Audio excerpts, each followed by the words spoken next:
और तत्व माने धर्म रथ के प्रसंग में भी आप यही पाते हैं कि सौरज धीरज तेरथ चाका सत्यशील दृढ़ ध्वजा पताका।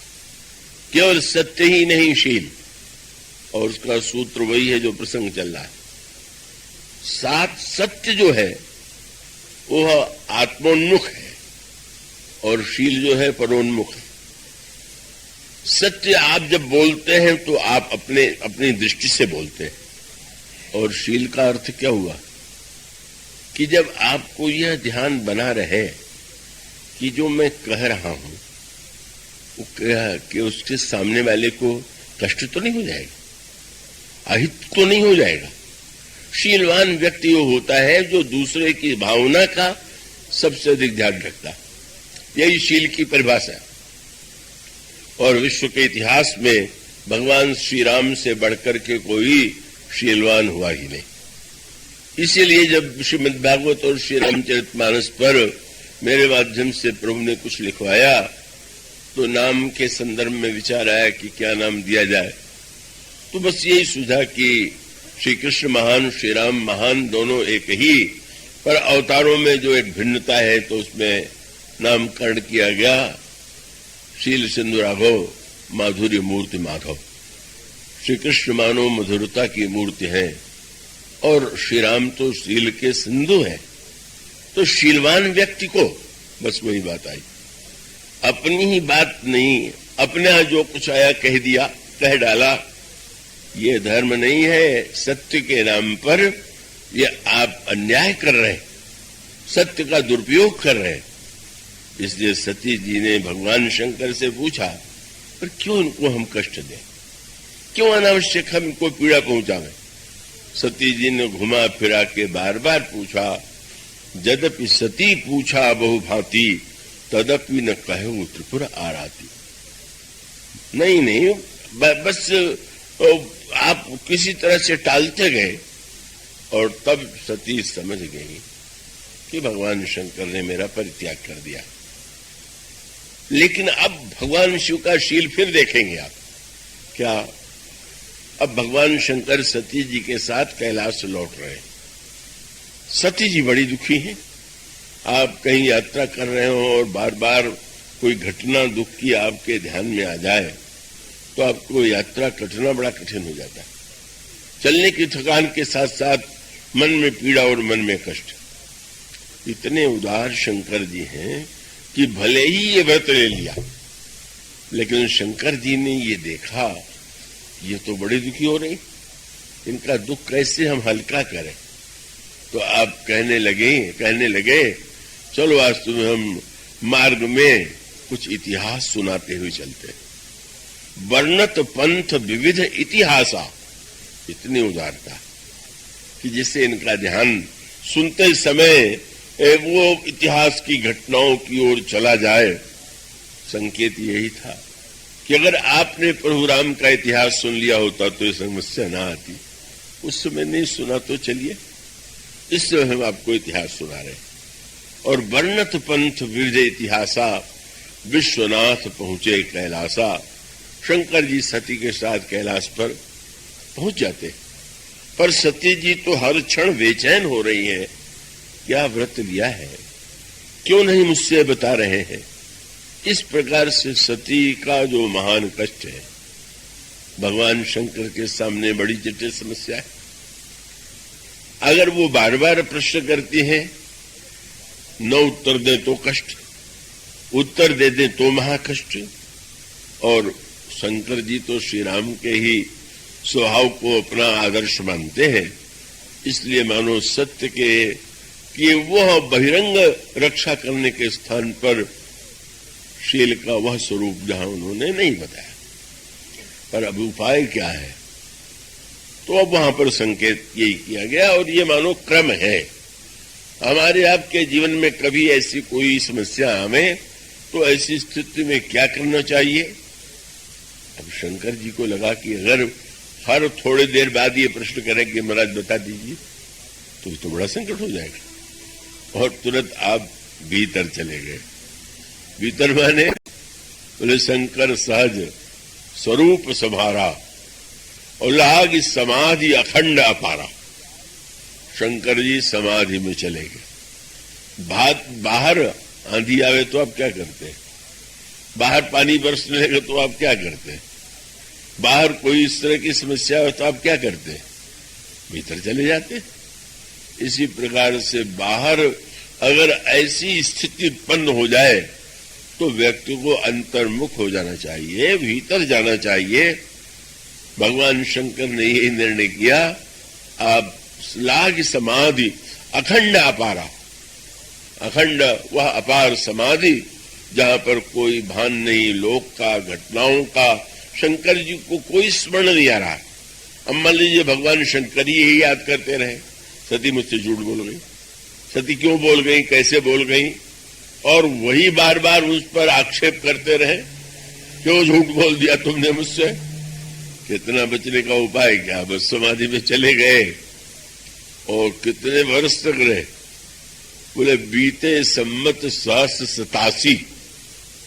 87,000 वर्ष तक समाधि में रहे। अंक सुन के घबरा मत जाइएगा। हम लोगों की घड़ी में उनकी घड़ी में बहुत बड़ा अंतर है। ये मनुष्य का 24 घंटा और देवताओं का 24 घंटा और ब्रह्मा का, शास्त्रों ने कहा सबकी आयु 100 वर्ष की, ब्रह्मा की आयु भी 100 वर्ष।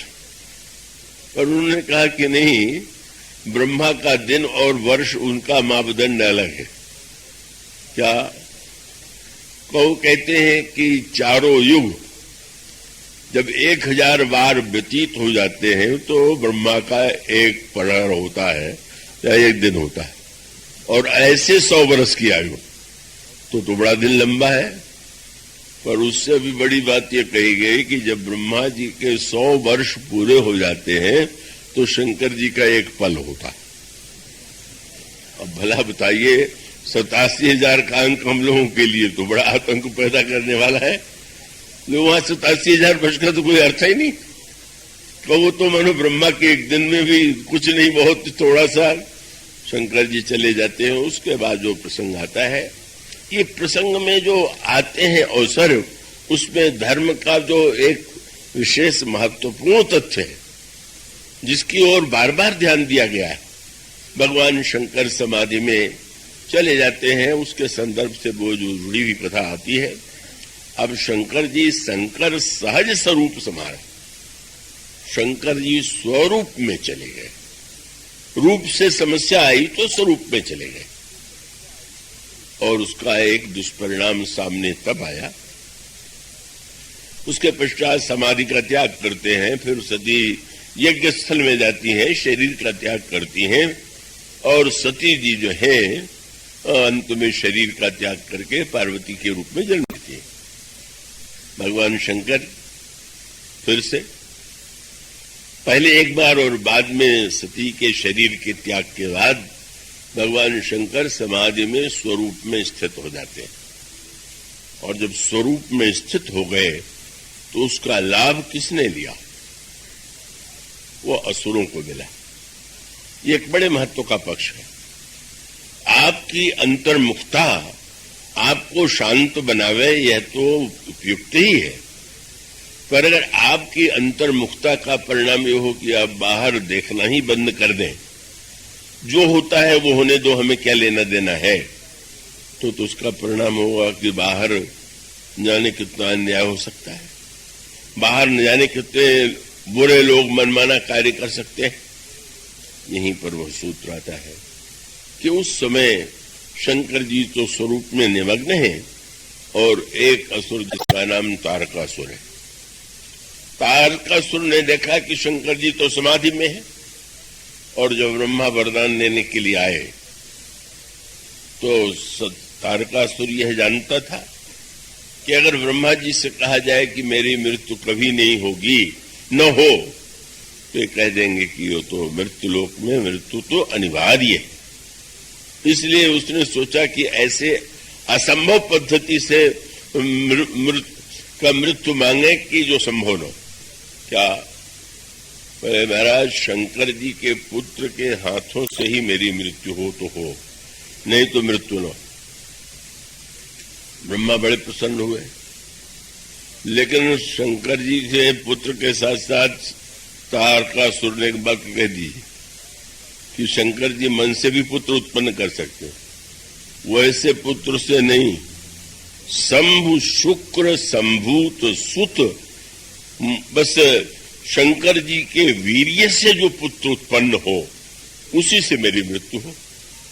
अब इसका तत्व जो है वो शब्द ऐसा है, उसका अभिप्राय यह है कि दो स्थितियां, एक ब्रह्मचारी का अर्थ यह है कि उसके शरीर में भी तो वीर्य का निर्माण होता है, पर वीर्य का निर्माण जब का उसको वो सीधे अधोगामी न बना करके ऊर्ध्व में ब्रह्म से एकाकार होने के लिए, ब्रह्म अनुभव करने के लिए जब वह वीर्य उत्थित होकर के का व्यक्ति के जीवन में ऐसे रूप में परिवर्तित हो जाता है कि तेजस के रूप में या सत्व के रूप में, शुद्ध सत्व के रूप में, तब वो व्यक्ति जो है ब्रह्म में विचरण कर रहा।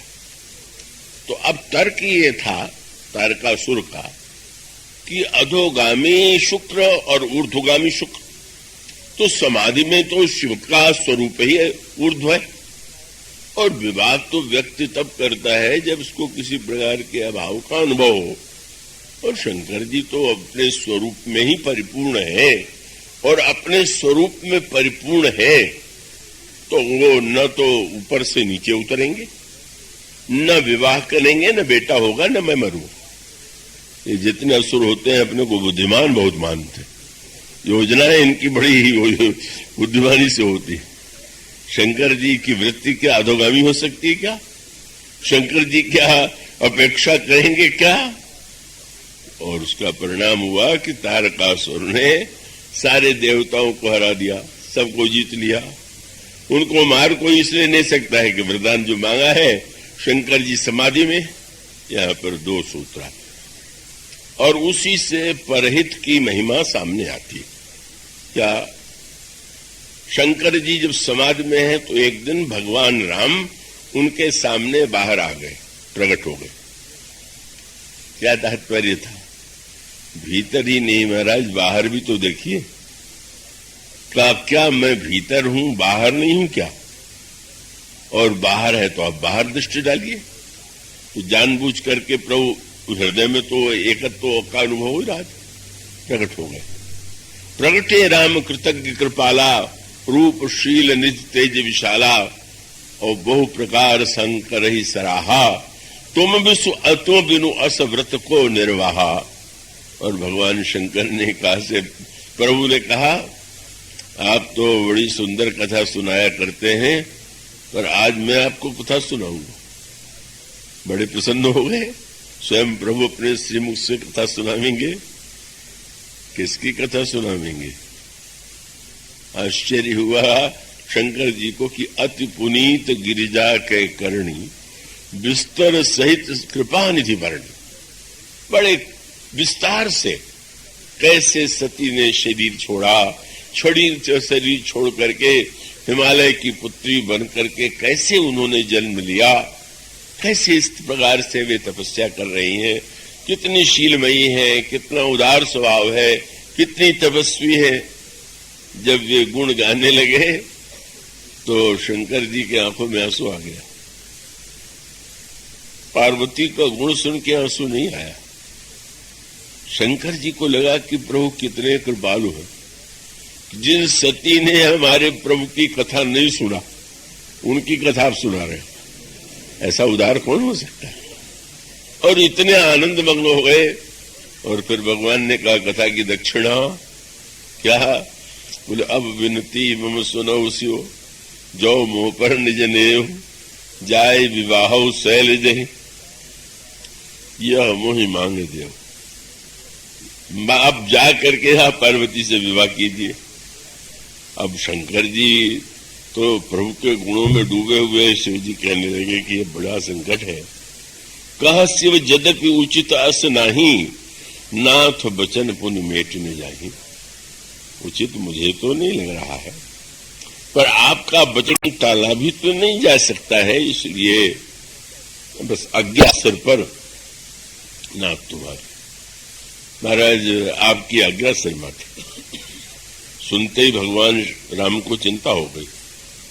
मेरी आज्ञा को रखने के लिए उन्होंने सही स्थान नहीं चुना। कह रहे कि आपकी आज्ञा सिर माथे, तो सिर माथे का रखना तो बड़ा खतरनाक है, क्योंकि आज्ञा सिर पर रखेंगे, गंगा की धारा बह रही, आज्ञा भी बह जाएगी। इसलिए कहने लगे मेरी आज्ञा सिर पर मत रखिए।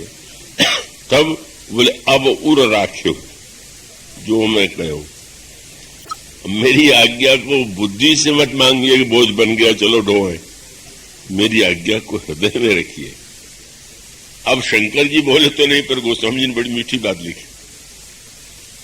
जैसे आप किसी को नशा पिला करके कहे बहुत होश में रहना, ये तो अद्भुत बात हो गई। तो भगवान के प्रेम को सुरा से भी जाहि स्नेह सुरा से बिछा के, अब भगवान राम की सुंदरता सामने है और भगवान शंकर जो है से वो कह रहे हैं कि ध्यान रखना कि ये करना ये करना ये करना, तो वही हुआ। अब रूप का आनंद सामने है और विवाह की आज्ञा है, और प्रभु ने कह दिया मेरी आज्ञा को हृदय में रखना, पर वो आज्ञा को तो हृदय में उन्होंने रखा नहीं। हृदय में किसको रख लिया? बोले शंकर सोई मूर्ति उर राखी। राम का जो रूप सामने था उसी के ध्यान में डूब गए। बड़ी अनोखी बात हो गई। विवाह तब करें जब बाहर जाए, और सौंदर्य जब पार्वती में दिखाई दे। अब राम के रूप में डूब गए तो बस भूल गए, और तब वह कथा आती है। तब देवताओं को काम का आश्रय लेना पड़ा। काम के द्वारा श्री राम के कहने पर भी विवाह नहीं कर रहे, नहीं करने में कोई आदि नहीं, वो तो उसी रूप में डूबे हुए हैं। अब ये कार्य तो काम को सौंपना होगा, और श्री राम जो नहीं कर पाए वो काम ने करके दिखा दिया। काम ने करके इस रूप में दिखाया, देखा है कि देवता और मुनियों ने काम की स्तुति किया, तो स्तुति सुन के काम को हंसी आ गई। मेरी निंदा तो सर्वदा होती रहती थी, आज नई बात हो गई। अस्तुति सुरन कीन बहु हेतु प्रगटे विषम बान जग केतु। प्रकट हो गया काम सामने। राम को तो प्रकट किया जाता है, पर आज काम को भी देवताओं ने प्रकट किया और ये बता दिया कि जब तक शंकर जी बाहर नहीं आवेंगे, अपने स्वरूप में ही डूबे रहेंगे, तब तक तारकासुर का राज्य बना रहेगा। और उनको भीतर से बाहर निकालना, प्रभु गए बाहर निकालने पर और भीतर पहुंचा दिया। अब तुम जरा बाहर निकाल लो, तुम जाओ। काम ने विचार किया, अच्छा काम तो बड़ा कठिन दे दिया गया। इतना बुद्धिमान था काम कि उसने निर्णय कर लिया कि शिव विरोध ध्रुव मरण हमारा। शंकर जी पर अगर मैं प्रहार करूंगा अपने बाणों का तो मेरी मृत्यु तो अवश्य होगी। तो कह देना चाहिए न महाराज हम मरने को तो लिए थोड़ी बने हुए, लेकिन उसके मुंह से जो वाक्य निकला वही था कि मैं जानता हूं कि शंकर का इस प्रकार से विरोध करने पर, प्रहार करने पर मेरी मृत्यु होगी, फिर भी मैं जाऊंगा, शंकर जी पर प्रहार करूंगा, उनको बाहर ले आऊंगा, मेरी मृत्यु हो जाएगी। कोई बात नहीं है। क्यों? बोले परहित लागित जय जो देही संतत संत प्रशंसित ही। संत कहते हैं कि जो परहित के लिए शरीर छोड़ देता है वो धन्य। तो संत तो मेरी संतत निंदा करते रहते थे, पर जब मैं परोपकार के लिए शरीर छोड़ दूंगा तो कहेंगे कि नहीं नहीं काम धन्य है।